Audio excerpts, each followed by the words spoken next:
Fala, gente amiga, tudo bom? Eu sou Carlos Luozi e esta é a Batata Espacial, o seu site de cultura nerd de cultura em geral na internet.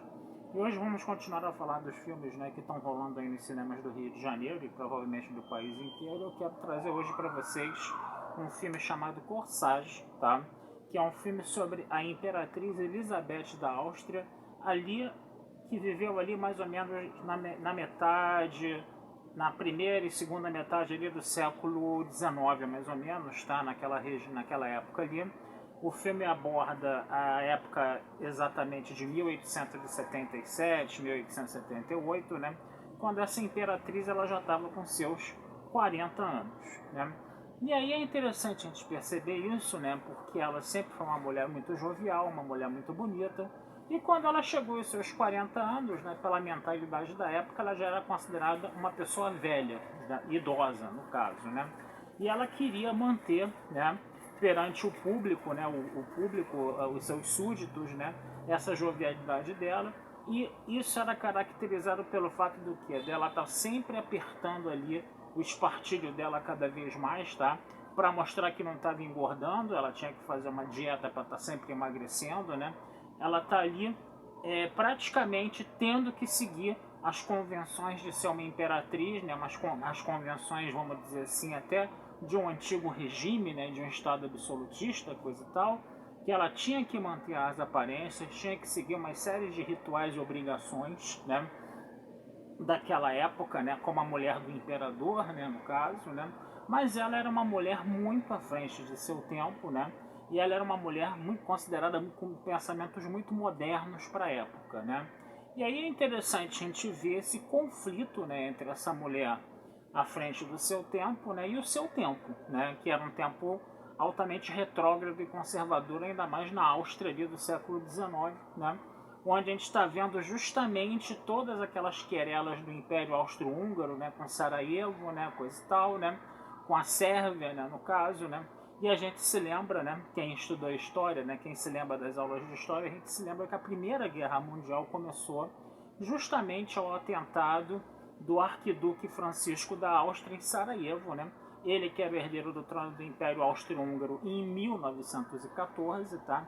E ele acaba sendo assassinado com a esposa dele, né? Justamente em Sarajevo, que era dos países, né?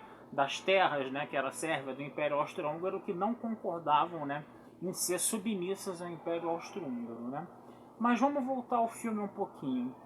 É interessante a gente perceber nessa história toda, né, que ela era uma pessoa, por exemplo, que gostava de fumar, mas não podia fumar em público, mas ela desafiava isso, né, deixando o imperador desesperado, né, no caso, né.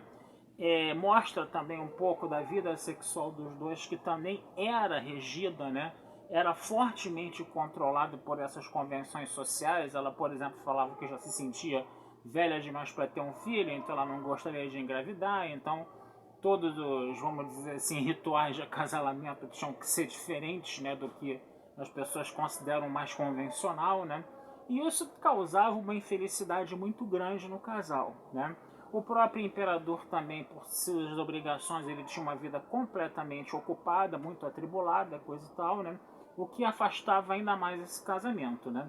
E a coisa chegou a um ponto tal, né, que a nossa imperatriz, obviamente, ela vai dar suas escapadinhas no casamento, não sem ter muita fofoca com relação a isso. E ela, inclusive, consegue arrumar uma amante para o imperador, né? Uma menina muito jovem, coisa e tal. E ela falava: ó, o imperador gosta disso, gosta daquilo, ele não tem muita paciência para isso, muita paciência para aquilo, coisa e tal. E a coisa era mais ou menos dentro desse mote aí.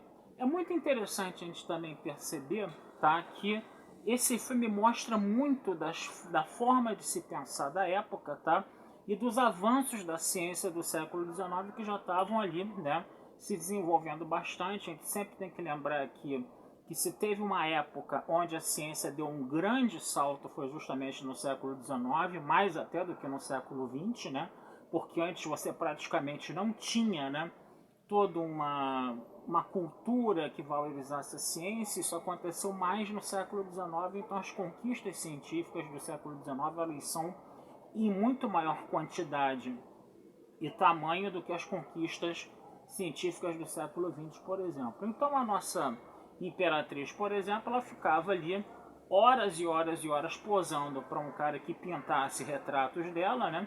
Mas aí de repente ela descobre o cinema, né? E de repente ela descobre a fotografia. Ela achava que a fotografia não era uma expressão da realidade, porque ela achava que a fotografia não era tão objetiva assim. E aí a gente vai ter justamente uma situação em que quando ela descobre o cinema e ela percebe que os próprios movimentos dela, a própria expressão corporal dela, a própria forma dela se comportar estava sendo apreendida, ela começou a ficar muito interessada por essa arte, né? Por essa nova forma de comunicação que estava surgindo, né? É interessante a gente perceber também que nos períodos de doença dela, né, os médicos, por exemplo, receitavam heroína para a moça, né? É muito interessante perceber que naquela época a heroína não era considerada uma droga pesada, uma droga muito perigosa, coisa e tal, mas sim um remédio que tinha propriedades calmantes, né? A visita ao manicômio que ela fazia, né, que ela fazia dos manicômios das mulheres, era um verdadeiro círculo de horrores, né? Aquela coisa de você dar banho de água fria para mulheres adúlteras, né, para acalmar as mulheres, de você botar a mulher na água quente, de você dar choques elétricos nas pessoas, né, e de você não ter todo um trabalho ainda desenvolvido pela psicologia, que era uma coisa que o Freud e o Jung ainda estavam desenvolvendo ali no século XIX, tá?